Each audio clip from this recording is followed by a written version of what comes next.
마태복음 21장 23절부터 32절까지 말씀,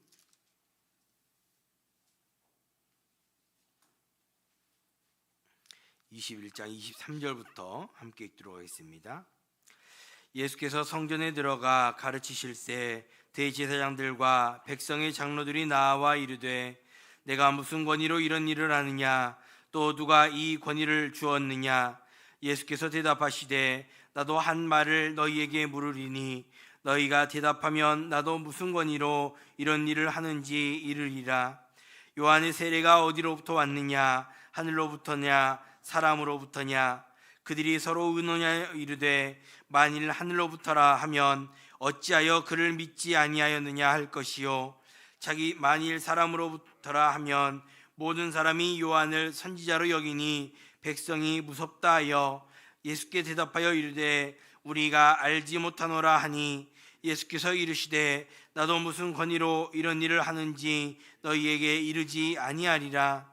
그러나 너희 생각에는 어떠하냐? 어떤 사람에게 두 아들이 있는데 맏아들에게 가서 이르되, 오늘 포도원에 가서 일하라 하니, 대답하여 이르되, 아버지 가겠나이다 하더니 가지 아니하고, 둘째 아들에게 가서 또 그와 같이 말하니 대답하여 이르되, 실소이다 하였다가 그 후에 뉘우치고 갔으니, 그 둘 중에 누가 아버지의 뜻대로 하였느냐? 이르되, 둘째 아들이니이다. 예수께서 그들에게 이르시되, 내가 진실로 너희에게 이르노니 세리들과 창녀들이 너희보다 먼저 하나님의 나라에 들어가리라. 요한이 의의 도로 너희에게 왔거늘 너희는 그를 믿지 아니하였으되, 세리와 창녀는 믿었으며 너희는 이것을 보고도 끝내 뉘우쳐 믿지 아니하였도다. 아멘. 예루살렘 입성 후 예수님의 세 번째 사건이 나타나고 있습니다. 예수님께서 다시 찾은 성전에서 무리를 가르치실 때 종교 지도자들이 나와 권위를 두고 설전을 펼치고 있습니다. 예수님의 권위와 그 출처를 강하게 부정하는 종교 지도자들에게는 예수님은 대화를 주도하시면서 그들의 권위의 허점과 거짓됨을 드러내고 계십니다. 먼저 함께 읽은 23절 말씀 다시 한번 보시면, 예수께서 성전에 들어가 가르치실새 대제사장들과 백성의 장로들이 나와 이르되, 내가 무슨 권위로 이런 일을 하느냐? 또 누가 이 권위를 주었느냐라고 말씀하고 있습니다. 유대인들은 예수님을 향해서 호산나 외쳤던 그 백성들의 외침과 성전을 정결하게 하신 예수님의 모습 모두 다 마음에 들지 않았습니다. 갈릴리 변방에서 활동하던 예수님이 이러한 환호를 받고 있다는 것, 그리고 성전 정결의 과정에서 예수님의 행동 때문에 가만히 있을 수 없었던 것입니다. 그래서 그들은 예수님께 나와 무슨 권위로 이런 일을 하느냐라고 묻고 있는 것입니다.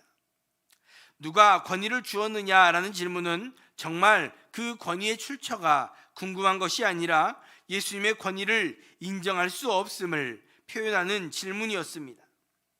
백성들이 예수님을 메시아로 받아들이는 것을 인정하고 싶지 않았던 그들의 질문에 예수님은 역으로 그들에게 질문을 하시는 것입니다.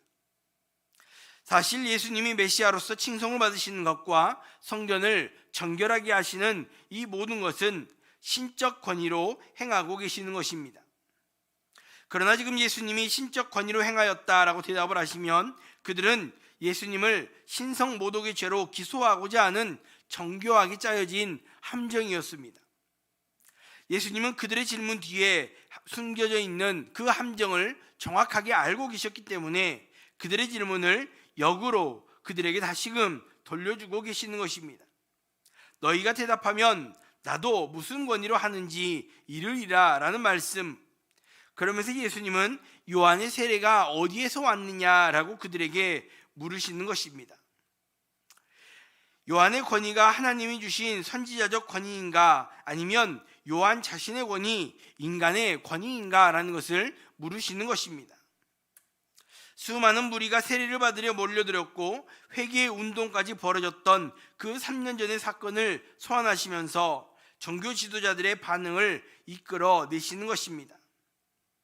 그리고 예수님의 질문에 그들이 서로 의논하여 이르되 라고 25절에서 기록하고 있는데, 그들이 의논하고 있다라는 것은 예수님의 질문에 그들 스스로 파놓은 함정에 그들이 빠진 모습을 보여주고 있는 것입니다. 만약 이들이 세례 요한의 권위가 하늘로부터다라고 한다면 세례 요한과 동일하게 여겨지는 예수님을 믿지 못하고 있는 그들의 모습을 설명할 수 없었던 것이고, 또 반대로 사람으로부터라고 한다면 요한을 선지자로 여기고 있는 그 백성들의 눈초리가 두려웠던 것입니다. 그래서 그들은 결국 우리가 알지 못한다라고 하며 즉답을 회피하고 있습니다. 그래서 예수님은 나도 대답하지 않겠다라고 그들에게 말씀하시는 것이지요. 이 대화 속에는 어리석은 유대인들의 모습이 잘 드러나고 있습니다. 그들은 예수님의 권위를 책잡으며 자신들의 권위를 드러내고 자신의 어떠함을 드러내고자 하였지만 결국 자신들의 함정에 빠지게 된 것입니다. 이들이 이렇게 자신들의 함정에 빠졌던 것은 진리에 관심을 두지 않은 채 오직 자신의 기득권만 자랑하며 자신의 기득권만 지키고자 하는 그러한 어리석음으로 나아갔기 때문입니다. 그러면 우리가 진짜로 자랑해야 하는 것은 무엇이겠습니까? 인간의 어떠함을 자랑하는 것이 아니라, 나의 어떠함을 자랑하는 것이 아니라 오직 주님만을 자랑하며 진리를 드러내는 그러한 삶을 살아가야 하는 것입니다. 우리의 삶이 주님만을 자랑하며 나의 인간적인 어떠함을 감추고 주님만을 자랑하며 진리를 드러내며 살아갈 수 있는 우리 모두의 삶이 될 수 있기를 주님의 이름으로 축복합니다. 계속해서 28절 말씀에 그러나 너희 생각에는 어떠하냐? 어떤 사람에게 두 아들이 있는데 맏아들에게 가서 이르되 예 오늘 포도원에 가서 일하라 하니 대답하여 이르되 아버지 가겠나이다 하더니 가지 아니하고 라고 말씀하고 있습니다. 예수님은 이어지는 비유를 통해서 유대 지도자들이 지금 무엇을 잘못하고 있는가를 말씀해 주십니다. 여기에 나타나는 비유의 말씀, 그리고 뒤에 포도원의 농부의 비유의 말씀, 이 비유를 통해 예수님은 명백히 유대 지도자들의 잘못을, 어리석음을 겨냥하고 있습니다. 그러면서 하나님이 받으시는 참 백성이 누구인가를 드러내고 있는 것입니다. 먼저 두 아들이 나오고 있는데 맏아들에게 가서 포도원에 가서 일하라고 이야기를 합니다. 그런데 아버지에게 가겠다 하고 가지 않았다라는 것을 29절에서 말씀하고 있습니다. 대답은 가겠다라고 하였지만 그의 행동은 가지 않은 것입니다.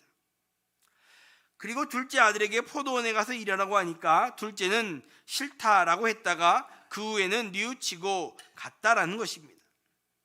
그리고 예수님은 유대인들에게 둘 중에 누가 아버지의 뜻대로 하였느냐라고 물으셨고 그들은 둘째 아들이다 라고 대답을 하고 있습니다. 지금 유대인들 이 지도자들은 상식적으로 자신들도 이 둘째 아들이 아버지의 뜻대로 행하였음을 잘 알고 있었던 것이죠. 지금 예수님이 강조하시는 것은 포도원에 가서 일하겠다라고 말하는 것보다 실제로 행동하는 것이 더 중요하다라는 것을 드러내고 있습니다. 진정한 순종이 어떠한 것인가 라는 것을 보여주는 것이죠. 아버지가 아들에게 포도원에 가서 일하라 라는 명령은 자연스러운 명령입니다. 그리고 유대인의 관습상 불순종하는 아들을 처벌할 수도 있습니다. 그런데 첫째 아들은 말로는 가겠다 하였지만 행동은 가지 않은 것은 약속하지 않았던, 처음에 말로 약속하지 않았던 둘째 아들보다 더 못한 행동이다라는 것을 드러내고 있는 것입니다. 둘째 아들은 겉으로는 말로는 안 가겠다라고 하였지만 뉘우치고 갔기에 하나님은 그를 기뻐하시는 것입니다. 이는 천국 백성 된 자의 모습이 어떠해야 하는가를 보여주고 있습니다. 하나님은 겉모습에 속지 않으십니다. 하나님은 말이 아니라 실제 행동을 보시는 분이시라는 말입니다. 이는 우리에게 들려지는 말씀에 우리가 어떻게 반응해야 할 것인가를 잘 보여주는 말씀입니다. 우리는 말씀이 들려질 때 아멘하며 순종할 것처럼 대답을 합니다. 그러나 우리의 삶 속에서 그것이 지켜지지 않을 때가 많다라는 것이지요. 비유에 나오는 첫째 아들과 같은 모습이 우리에게도 있다라는 것입니다. 그러나 하나님이 원하시는 것은 우리의 중심이 순종으로 나아가며 행동으로 살아가기를 원하시는 분이십니다. 비록 말로는 거절했지만 순종으로 나아갔던 둘째 아들이 인정받았던 것처럼 우리는 말로도 순종하며 행동으로도 순종하며 나아가야 한다는 말입니다. 우리에게 말씀이 들려질 때 아멘으로 화답하며 그 말씀대로 순종함으로 천국 백성이라 인정받는 우리 모두가 될 수 있기를 주님의 이름으로 축복합니다. 계속해서 31절 말씀에 그 둘 중에 누가 아버지의 뜻대로 하였느냐 이르되 둘째 아들이니이다 라고 그들이 대답하고 있습니다. 앞서 말씀드렸듯이 이들도 상식적인 부분을 잘 알고 있었던 것입니다. 그들의 생각에도 약속만 하는 것보다 실행에 옮기는 것이 중요하다는 것을 알고는 있었다라는 것입니다. 그래서 예수님은 뒤에서 세리와 창녀들이 너희보다 먼저 하나님의 나라에 들어갈 것이다 라고 말씀하십니다. 그럼 여기에 나오는 세리와 창녀는 누구에게 해당이 되는 것입니까? 겉으로는 아니라고 대답하였지만 뉘우치고 포도원으로 갔던 그 행동으로 순종한 둘째 아들을 의미하는 것입니다. 세리와 창녀들은 겉으로는 죄인의 모습이고 무시당하는 위치에 있지만 그들은 결국 행동으로 순종하는 그러한 모습 가운데 천국 백성이라 칭함을 받게 되는 것입니다. 그렇다면 첫째 아들은 누구이겠습니까?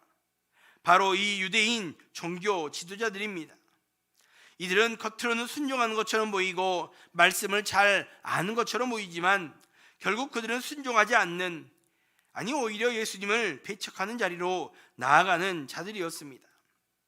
그래서 예수님은 32절에서 최종적인 선언으로 회개하라 라는 그 하나님의 말씀이 선포되었음에도 불구하고 유대인들은 믿지 않았다라는 것을 꼬집고 계시는 것입니다.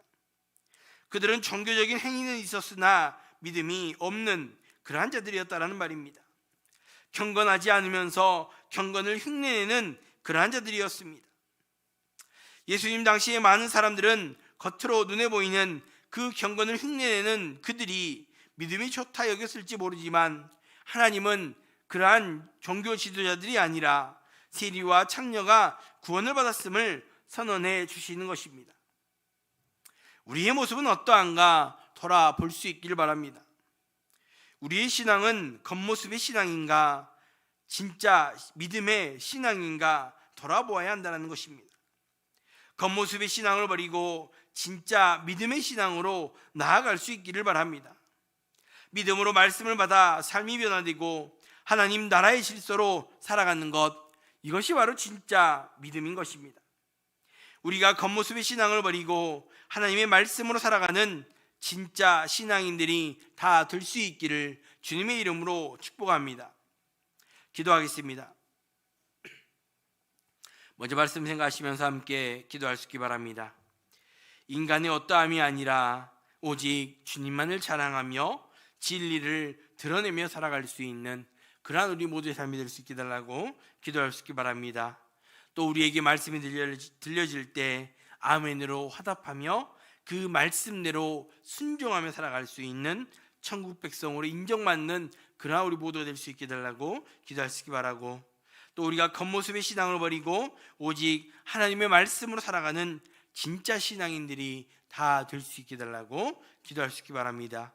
그게 두 번째로 교회를 위해서 기도하실 때 오늘 교회 연약한 성도들을 중보하며 기도할 수 있기 바랍니다. 특별히 육신의 질병 가운데 또 육신의 연약함 가운데 고통하며 신음한 성도들을 주님 붙들어 주시고 하나님 육신의 그 강건함을 허락해 주시고 하나님 옆에 나와 마음껏 예배하며 찬양할 수 있는 은혜를 허락해 달라고 기도할 수 있기 바라고, 또 마음의 문제로, 물질의 문제로, 가정의 문제로, 또 말할 수 없는 애며 고통 가운데 신음하는 성도들에게도 하나님 은혜를 부어주셔서 하나님께서 그 모든 문제들을 회복시켜 주시는 그 은혜를 맛볼 수 있게 해달라고 또 함께 중보하며 기도할 수 있기 바랍니다. 말씀 생각하시면서 또 교회를 위해서 함께 기도하겠습니다.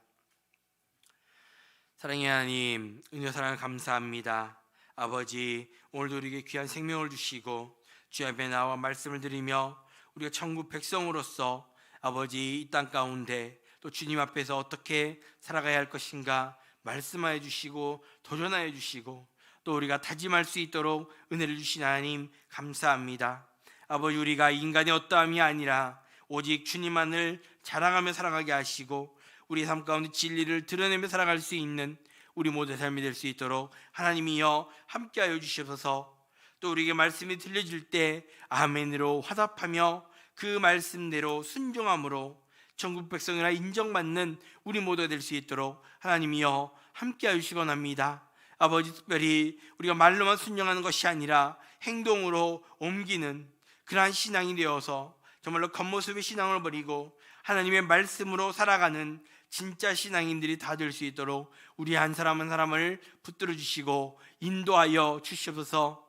사랑의 하나님, 또 우리 동사교회 가운데 어려움 당한 성도들, 또 연약한 성도들을 위하여 중보하며 기도하게 하신 하나님 감사합니다.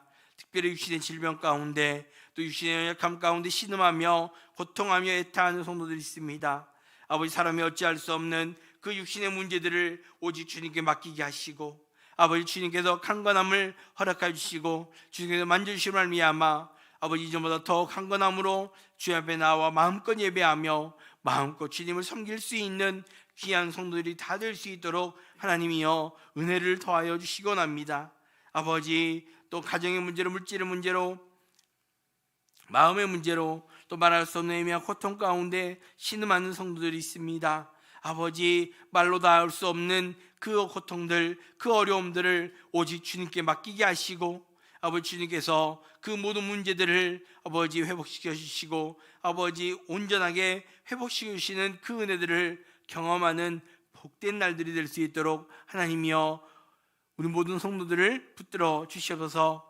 교회를 사랑하시는 하나님, 또 주님 앞에 나와 기도하며 주님을 찾는 귀한 성도들이 있습니다. 주님을 찾고 바라는 그 간절한 기도의 제목들 하나하나 기억하여 주시고 아버지, 주님께서 채워주시고 응답하여 주시는 그 응답의 은혜를 경험하는 복된 날이 될 수 있도록 함께하여 주시고 나오며 걸어가신 예수님의 이름으로 기도합니다. 아멘.